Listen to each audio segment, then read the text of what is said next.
बदलापूरच्या राजाचा आगमन सोहळा आज उत्साहामध्ये पार पडतो आहे.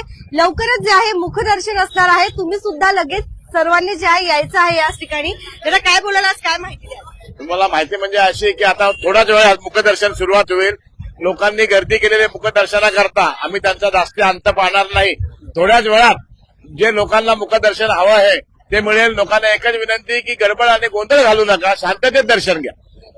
आता किती वाजता होणार आहे लगेच? आता एक 15 मिनिटांमध्ये मुखदर्शन सुरू होईल आणि एक साधारण 10च्या आधीपर्यंत आम्ही गणपती मंडपात विराजमान होईल. या पद्धतीने आमची सर्व तयारी करतो आणि आता थोड्याच वेळा फायर शो पण आहे.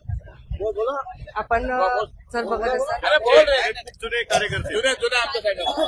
काय आता 58 वर्ष झालेली या गणपती उत्सवाला आणि जमलेले सर्व भाविक इतक्या भाविकाने येतात की ते तन मन धनाने सगळ्यांनीच उत्पन्न इथं होतात. इतकी मनापासून मुला सकट त्या बायको सकट आजी सकट येणारे लोक आहेत तिथे. धन्यवाद. खूप बरं वाटतं. आता तुम्ही फायर शो बघाल, एवढा भारी फायर शो होईल की सांगता येणार नाही. की मनामध्ये एवढं भरलेलं आलंय की आम्हाला गणपती आमच्या मंडपात येईलच. संचा की लगेच होणार आहे? नाही, लगेच एक 5 मिनिटांमध्ये मुखदर्शन चालू होईल, फायर शो चालू होईल, सगळं चालू होईल. आपण आता फायर शो आणि मुखदर्शन जे आहे बदलापूरच्या राजाचं स्टेशन पाडा या ठिकाणावरील जे आहे ते गांधी चौकामध्ये सध्या मुखदर्शन जे आपल्याला बघायला मिळणार आहे ते आपण आता बघणार आहोत. तुमच्या प्रतिक्रिया देखील नक्कीच येऊ देत.